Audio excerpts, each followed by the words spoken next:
itu kita bukanlah penggarap-penggarap kerajaan surga, tetapi kita sedang menggarap kerajaan kita sendiri.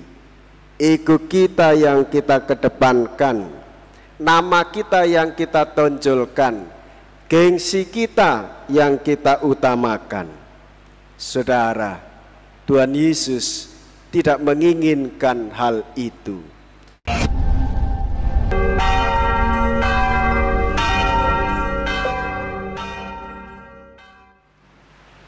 Saudara-saudariku yang terkasih, Tuhan Yesus mengumpamakan kerajaan surga itu seperti seorang tuan tanah pemilik kebun anggur yang akan berangkat ke luar negeri dan menyewakan kebun anggur itu kepada penggarap-penggarap. Apakah yang terjadi?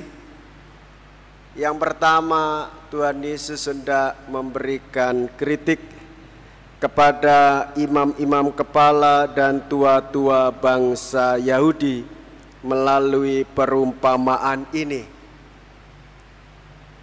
Tuhan Yesus juga hendak mengingatkan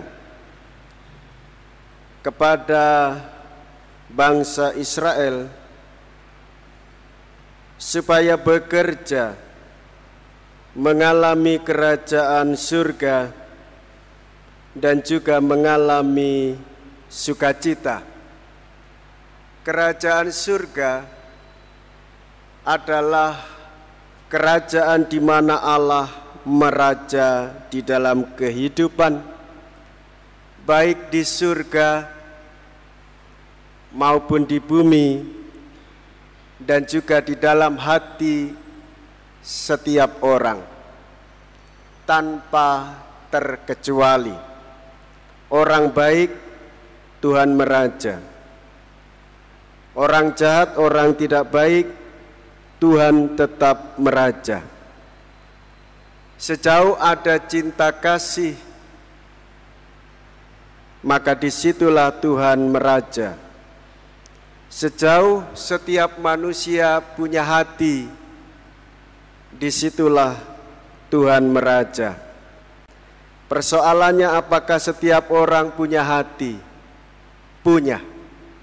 Siapapun, tanpa terkecuali. Namun yang lebih dalam, saudara-saudariku yang terkasih, imam-imam kepala dan tua-tua bangsa Yahudi menutup diri terhadap kehadiran Allah, menutup diri terhadap kehadiran Yesus yang merasuki hidup, supaya setiap orang mengalami kehadiran Allah, mengalami cinta, mengalami perdamaian, dan hidup di dalam persekutuan. Dan ketika kerajaan Allah itu hendak ditegakkan, apa yang terjadi di dalam sejarah keselamatan? Justru yang tampak, para penggarap diminta untuk memetik buah-buah dari kerajaan Allah. Justru hamba-hamba ditangkap, dipukuli, dibunuh, dan dilempar dengan batu. Dan inilah peristiwa keselamatan Allah hidup di antara bangsa Israel dan selalu berseru di dalam kehadiran para nabi. Kebun anggur itu adalah bangsa Israel. Kebun anggur itu adalah dunia ini. Dan sekarang kebun anggur itu adalah gereja dan kita semua yang hidup di dalam keluarga-keluarga. Namun apa yang terjadi? Dunia seringkali menolak kehadiran Allah. sebagaimana para imam dan tua-tua bangsa Yahudi menolak kehadiran Yesus. Sekarang saudara-saudariku yang terkasih, bagaimana kita menerima kehadiran Allah, menerima kehadiran Tuhan Yesus di dalam kehidupan kita?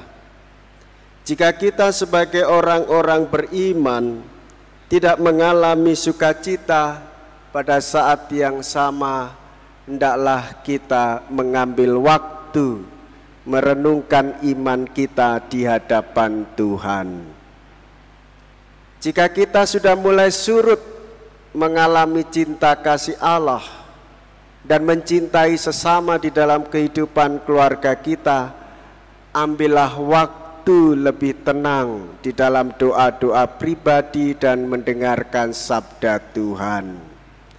Jika semakin surut, ambillah waktu sungguh-sungguh dalam perayaan Ekaristi ini, bahwa gereja mewartakan Allah hadir, Tuhan Yesus hadir, merasuki kehidupan kita untuk mengalami sukacita.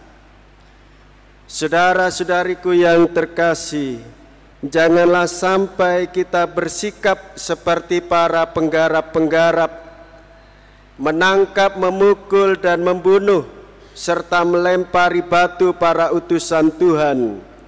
Bahkan menangkap, memukul, melempari batu anak tuan pemilik kebun anggur itu. Dan itu adalah gambaran bahwa kelak Yesus juga ditangkap dan diadili tanpa pengadilan yang sesuai dengan keadilan Allah sendiri. Yang terjadi bukan keadilan tetapi keonaran. Yang terjadi bukan perdamaian tetapi kemarahan.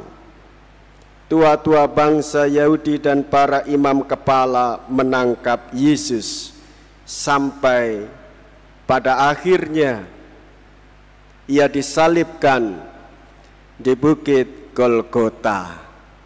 Apakah kita juga bersikap hal yang sama? Kapan kita dikatakan bersikap hal yang sama? Jika kontra terhadap cinta, jika kita sudah menurun di dalam mengasihi, jika di dalam batin kita terjadi kesibukan mengutamakan diri sendiri, jika keinginan kita selalu berbuat keonaran, usil terhadap yang lain, dan lebih lagi adanya kemarahan, amarah yang begitu kuat seakan-akan hidup tanpa Allah. Saudara-saudari, pada saat itu kita bukanlah penggarap-penggarap kerajaan surga, tetapi kita sedang menggarap kerajaan kita sendiri. Ego kita yang kita kedepankan, nama kita yang kita tonjolkan, gengsi kita yang kita utamakan. Saudara, Tuhan Yesus tidak menginginkan hal itu. Yang Tuhan Yesus inginkan adalah keadilan dari Allah yang dinyatakan dalam kehidupan manusia, kebenaran dari Allah yang dinyatakan dalam kehidupan manusia. Satu Allah tiga pribadi yang selalu mengasihi, satu Allah tiga pribadi yang selalu menyatukan, satu Allah tiga pribadi yang kita imani, yang selalu mengajak kita bersekutu, satu Allah tiga pribadi yang mengajak kita untuk menyuburkan dunia ini dengan perdamaian cinta kasih, menyuburkan perdamaian persaudaraan, menguatkan kehidupan di dalam keluarga, satu cinta untuk selamanya. Dan itulah kekuatan hidup Kristiani. Bukan keterceraian atau perpisahan, tetapi persatuan di dalam keharmonisan.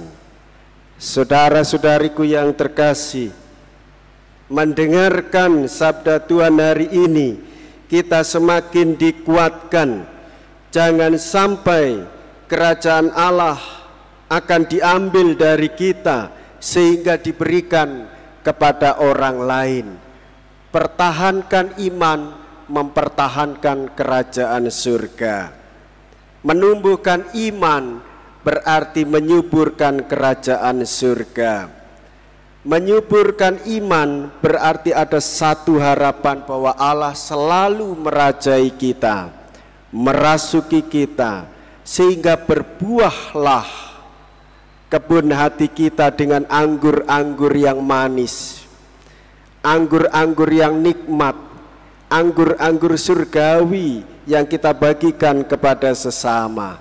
Inilah yang enak didengar, manis dirasakan, dan sungguh pemandangan yang indah karena Allah tampak di dalam kehidupan kita bersama, Ekaristi.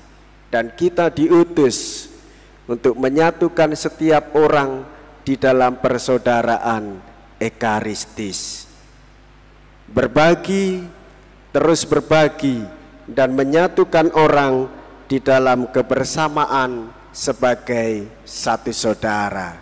Saudara-saudari, kitalah para penggarap yang bertanggung jawab untuk menyuburkan dunia ini dengan kasih Allah dan kehidupan ilahi.